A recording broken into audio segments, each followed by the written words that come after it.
ధ్యానం కోసం కూర్చోవాలా. ఎంతటి అద్భుతము! గురుగారు ఏం చెప్పారు?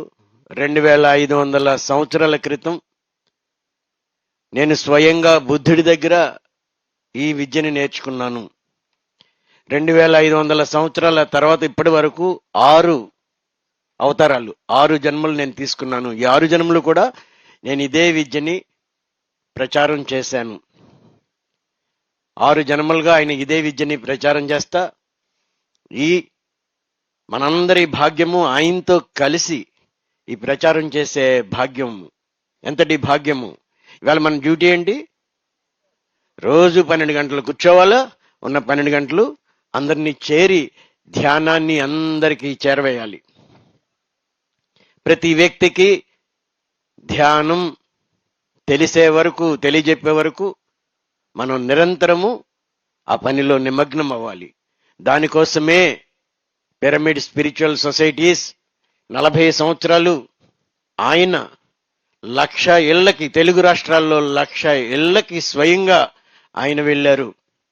మనందరి ఇళ్లకి ఆయన ఎందుకు వచ్చారు అంటే, మనందరినీ కూడా ఆయనలాగా తయారు చేయడం కోసం, ఆ లక్ష్యం వైపు మనందరినీ నడిపించడం కోసం పదే పదే పదే పదే అదే మాట. ఎందుకనంటే అదొక్కటే అన్ని సమస్యలకి పరిష్కారం.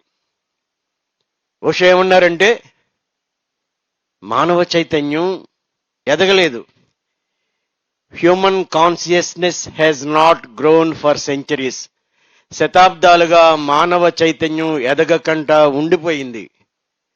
మానవ చైతన్యం ఎదగడానికి ఉన్న ఒకే ఒక మార్గం ధ్యానం. ధ్యానం ద్వారానే మనిషి చైతన్యం అవుతాడు. మాటలు వింటే కాదు, కూర్చుని కళ్ళు మూసుకుని కూర్చుని తన లోపలికి తాను ప్రయాణం ప్రారంభించిన దగ్గర నుంచి చైతన్యం వికసించడం మొదలవుతుంది.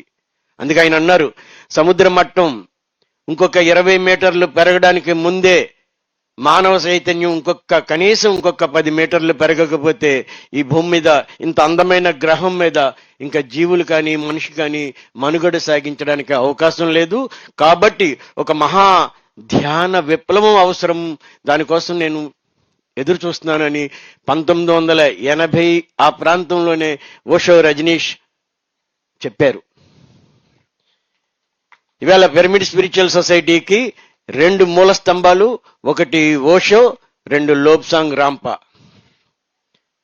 ఆ మహనీయుల నుంచి ఏదైతే ప్రేరణ, ఈ భూమి మీద అవతరించిన మహనీయులందరూ ఏదైతే కోరుకున్నారో, ఏదైతే ప్రతి వ్యక్తికి అత్యంత అవసరమో, ప్రతి మనిషికి ఏదైతే అవసరమో అవసరాన్ని పదే పదే పదే పదే చెప్పడం కోసం ఆయన 1,00,000 ఇళ్ళకి వెళ్ళారు, నిరంతరం ప్రయాణం చేశారు. ఒకసారి ఎంతో అలసిపోయి, పత్రిజీ అలసిపోయినట్టు అనిపించింది, బాగా అలసిపోయి ఉన్నారు. కారు దిగడం కష్టం, ఇక్కడికి వచ్చారు. దిగారు, వచ్చారు, భోజనం చేశారు, కొంతసేపు అందరితో మాట్లాడారు, బయలుదేరారు పెట్టగోడలు పాడేరు వైపు. ఇక్కడి నుంచి ఇంకొక 120-130 కిలోమీటర్లు, 130 కిలోమీటర్లు.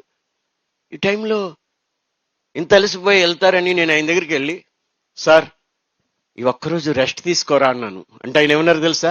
రెస్ట్ అనే మొదనష్టపు పదం నాకు ఇష్టం లేదు. నీ గుండె రెస్ట్ తీసుకుంటుందా? అది నిరంతరం పనిచేస్తుందా లేదా? మనం నిరంతరం పనిచేయాలి. మనకి రెస్ట్ లేదు. మనం నిరంతరము ప్రతి వ్యక్తిని చేరడం కోసం, ప్రతి వ్యక్తిని చేరి అతనికి ధ్యానం, శాకాహారం 2 మాటలు చేర్చడం కోసం మనం నిరంతరం పనిచేయాలి. మనకు ఒక మనిషి దగ్గర 1 నిమిషం కంటే ఆగడానికి టైం లేదు. మనం ప్రపంచాన్ని చేరాలి. ఎంతటి దీక్ష, ఎంతటి కఠోర శ్రమ, ఎంతటి త్యాగం ఆ మహనీయుడు ఈ భూమండలాన్ని పునీతం చేయడానికి చేశారో. రోజు ఒకసారి పత్రిజీకి జై అంటే కాదు, ఆయన ఏం చేశారో, ఆయన ఏమి మనందరినీ తయారు చేశారో. 1,44,000 మంది పిరమిడ్ మాస్టర్లని ఆయన తీసుకుని వచ్చారు. ఈ గ్యాంగ్ అంతా 2500 సంవత్సరాల క్రితం బుద్ధుడి దగ్గర అక్కడో కూర్చున్న వాళ్ళమే. అదే గ్యాంగ్ ఈరోజు నిస్త్రాణంగా మా వాళ్ళు కాదని ఎవరు వద్దు, ఎవరు ఏడవద్దు, ఎవరు దేనికి ఏడవద్దు. ఎడుద్దామా? ఏం జరిగినా ఈ జీవితాల్లో ఏడుపు అనేది ఉండడానికి వీర్లేదు. ఎవరి జీవితంలోని ఏడుపు ఉండడానికి వీర్లేదు. ఏ జీవి జీవితంలోని ఏడుపు ఉండడానికి వీర్లేదు. అలా జరిగితే ఇంక మనం ఎందుకు ఇక్కడికి రావడం? ఎవరు ఏడవకూడదు, ఏ జీవి ఏడవకూడదు. ఈ జీవితం దేనికోసం? పండగ చేసుకోవడం కోసం. ఇది వైరాగ్యం బ్యాచ్ కాదు, ఇది వైభోగం బ్యాచ్. ఒకసారి గట్టిగా క్లాప్స్ కొడతా, గట్టిగా. ఇంకా ఇంకా ఇంకా ఇంకా ఇంకా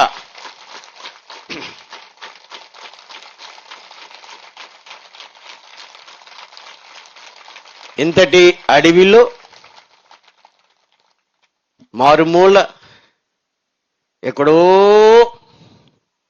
ఏజెన్సీలో ప్రకృతి వ్యాలీకి వచ్చి తెల్లవారుజామున 5 గంటల నుంచి 8 గంటల వరకు కూర్చున్నారు కదా. మీ అందరికీ నమస్కారం. ఇంతమంది ఈ అడవిలోకి రావడమా? ఇంతకంటే విజయం ఏముంది? ఆయన అన్నారు, ప్రపంచం ప్రకృతి వ్యాలీకి వస్తుంది.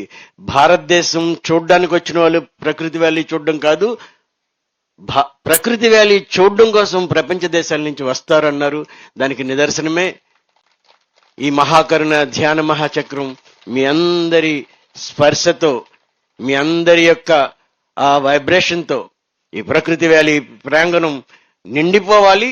1,00,000 మందితో, 1,00,000 మంది మనం ఇక్కడ కూర్చొని ఆ శంఖారావాన్ని మరింత అద్భుతంగా అందరిలోకి తీసుకెళ్దాం.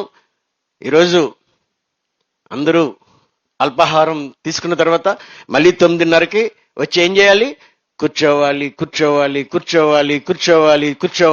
9:30 నుంచి 10:30 వరకు మనం ఇక్కడే కూర్చోవాలి. ఆ క్యాంటీన్ల దగ్గర, స్టాల్స్ దగ్గర, రూముల దగ్గర, కాటేజీల దగ్గర కాదు మనం కూర్చోవలసింది.